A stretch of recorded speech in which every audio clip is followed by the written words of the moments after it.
Radio komunitas hidup bersama masyarakat. Radio komunitas merupakan alat untuk berbagi informasi yang dibutuhkan oleh penduduk setempat. Radio juga memainkan peran penting sebagai alat komunikasi untuk penguatan masyarakat dan melindungi kehidupan serta mata pencaharian mereka pada saat bencana terjadi. Radio komunitas merupakan media di mana setiap warga di komunitas dapat dengan mudah mendengarkan program siarannya serta dapat berpartisipasi di dalamnya. Radio komunitas dulur budur. Radio komunitas mungkin berbeda dengan radio jenis lain yang dikenal di Indonesia seperti radio publik atau radio swasta. Radio komunitas saya memandang itu sebagai alat dari komunitas, ya. Alat komunitas untuk melakukan advokasi, untuk mengorganisir diri, dan juga alat untuk melakukan komunikasi dua arah sebenarnya. Meskipun kita kenal radio itu media satu arah, tetapi radio komunitas justru kita dorong atau kita harapkan bisa menjadi media komunikasi dua arah. Indonesia merupakan negara dengan banyak bencana seperti tsunami, gempa bumi, letusan gunung berapi, tanah longsor, dan sebagainya. Bagaimana sebenarnya supaya informasi itu bisa diakses oleh warga terdampak atau oleh para penyintas? Nah, disitulah sebenarnya kepentingan atau peran radio tanggap darurat atau radio komunitas yang berperan sebagai radio tanggap darurat berfungsi. Jadi bagaimana mereka menyampaikan berbagai informasi yang dibutuhkan oleh para penyintas. Kepentingan lain adalah kebutuhan warga masyarakat atau kebutuhan para penyintas tidak sama. Nah, bagaimana ini juga disuarakan oleh mereka agar didengar oleh pihak-pihak lain termasuk pelaku tanggap darurat dan juga pemerintah. Radio komunitas memainkan peran yang sangat kuat di dalam manajemen risiko bencana jika terjadi bencana, selama masa pemulihan, selama masa rehabilitasi dan rekonstruksi, serta sebagai media bagi pendidikan kebencanaan pada kondisi normal. Pertama, mari kita lihat contoh yang digunakan pada saat bencana. Segera setelah tsunami Aceh, stasiun radio komunitas pertama didirikan di daerah yang terkena bencana di Indonesia. Radio komunitas juga didirikan di Lombok, daerah yang dilanda gempa besar, dan di sekitar Gunung Sinabung di Sumatera Utara yang menghadapi kerusakan akibat letusan gunung berapi. Sungai Loborus, kami harapkan waspada, tingkatkan kewaspadaan. Terima kasih atas informasi yang kami himpun, yang kami update langsung. Dengan menggunakan radio komunitas, warga dan pemerintah bekerja sama di dalam menyampaikan informasi terperinci yang diperlukan untuk orang-orang yang terkena dampak saat terjadi bencana. Dan orang-orang yang terkena dampak juga menyuarakan suara mereka melalui radio komunitas. Berikut ini adalah contoh radio komunitas yang digunakan selama periode pemulihan atau rehabilitasi. Di Sulawesi Tengah, yang dilanda gempa bumi dan tsunami pada bulan September 2018, 6 bulan setelah bencana, sebuah stasiun radio komunitas didirikan di daerah yang terkena likuifaksi di Kabupaten Sigi melalui kerjasama Jaringan Radio Komunitas Indonesia dan LSM Jepang.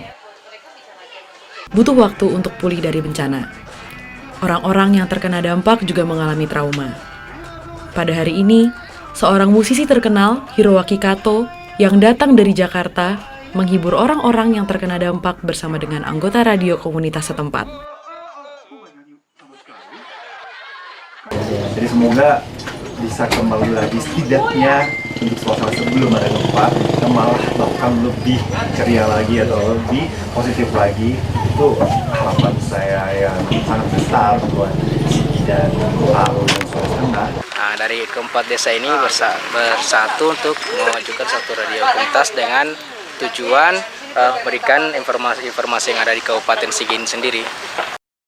Bahkan pada masa-masa normal, radio komunitas bermanfaat bagi komunitas untuk berbagai hal lainnya. Lintas Merapi FM yang mulai bersiaran pada tahun 2002 didirikan oleh beberapa petani seperti Sukiman. Radio tersebut memiliki peran sangat penting bagi penduduk desa Sidorejo yang terletak 4 km dari puncak Gunung Merapi yang meletus setiap beberapa tahun sekali. Stasiun radio menyampaikan informasi mulai dari kenaikan status sampai periode letusan kepada warga sekitarnya secara langsung. Saat ini, cukup banyak warga desa yang berkumpul di stasiun radio untuk menjalankan berbagai aktivitas. Lintas Merapi FM telah berperan sebagai pusat kegiatan masyarakat yang antara lain berfungsi sebagai tempat pendidikan pencegahan bencana dan lingkungan untuk anak-anak, pengelolaan usaha kopi khusus untuk meningkatkan ekonomi warga desa dalam persiapan untuk menghadapi bencana berikutnya, serta promosi kesenian tradisional Jawa seperti pertunjukan gamelan. Lintas Merapi FM menghubungkan berbagai kegiatan komunitas dengan kegiatan penyiarannya. Radio juga memainkan peran yang besar di dalam mendorong partisipasi warga dalam berbagai kegiatan. Itu orang yang kena bencana itu butuh tempat kumpul, tetapi pengen tidak diganggu orang lain. Itu bunyinya. Jadi saya sebagai orang yang juga pernah kena dari korbannya Merapi misalnya begitu, saya bisa berceritakan apa-apa saja yang bisa dikomunikasikan di situ, sampai ngomong soal bisnis ya, ngomong soal bisnis, soal ekonomi, itu bisa di radio itu. Jadi orang yang sana jualan apa, tapi di sini tukang membeli apa, atau dia punya keahlian apa, bisa dikumpulkan di ini. Cara mereka untuk bangkit itu adalah inisiasi dari komunitas itu melalui radio. Radio komunitas sangat bermanfaat di dalam respon situasi bencana. Namun, untuk segera difungsikan sebagai radio bencana dalam keadaan darurat belum dapat dipastikan berjalan lancar, karena tanpa adanya peraturan radio darurat di Indonesia, operasional radio tersebut masih menghadapi ketidakpastian. Terhadap radio darurat, sampai hari ini belum ada regulasi yang khusus mengatur itu, yang sifatnya mencakup banyak hal. Di Jepang, terdapat satu peraturan yang menyatakan bahwa stasiun penyiaran bencana sementara dapat berdiri segera setelah terjadi bencana. Terdapat banyak pemerintah daerah yang telah merumuskan pemanfaatan radio darurat dan radio komunitas di dalam rencana kontingensi daerah. Namun, peraturan semacam itu belum ada di Indonesia. Di Indonesia saat ini, langkah pertama untuk menularkan pengalaman radio komunitas di Jepang telah dimulai tahun 2019 ini di lereng Gunung Merapi, Kabupaten Boyolali. Di Boyolali, berbagai upaya untuk menempatkan stasiun penyiaran bencana ke dalam sistem peringatan dini kabupaten tengah dilakukan. Badan Penanggulangan Bencana Daerah bersama dengan sekitar 80 sukarelawan dari organisasi pencegahan bencana di berbagai bagian Kabupaten Boyolali dan berbagai media lokal seperti radio komunitas mulai bekerja sama. Kami mempunyai forum pembangkit resiko bencana yang mana dalam setiap penanganan bencana kunci pokok dari bencana adalah komunikasi. Kalau komunikasi bagus, kebutuhan lapangan yang sangat mendesak bisa tersampaikan lewat komunikasi yang bagus, latih dan handal. Dimulai dengan kegiatan di Kabupaten Boyolali, Jaringan Radio Komunitas Indonesia tengah bekerja untuk mendedikasikan keberadaan radio komunitas atau radio darurat sebagai media untuk pengurangan risiko bencana berbasis masyarakat di seluruh Indonesia dengan beberapa organisasi lain. Kami berharap ada satu frekuensi khusus di Indonesia ini, ketika bencana datang itu bisa digunakan. Nah, ini yang penting. BPBD maupun BNPB maupun pemerintah desa dan yang lain memperkuat fungsi radio ini dikuatkan dalam rencana kontingensi setiap ancaman bencana yang ada di daerah. Yang paling penting dari proses semuanya juga bagaimana radio komunitas dan radio-radio yang lain, radio swasta, RRI misalnya, bisa bersama-sama. Nah, ke depan satu hari setelah bencana bisa siaran dan kemudian kita bisa bersama-sama masyarakat untuk bangkit, bekerja sama untuk melakukan upaya-upaya tanggap bencana yang lebih baik.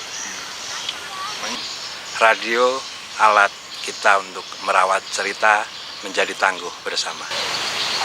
Mohon undur diri dari ruang pendengar Radio Tutura. Terima kasih sudah mendengarkan kita pada malam hari ini. Wassalamualaikum warahmatullahi wabarakatuh. Waalaikumsalam warahmatullahi wabarakatuh.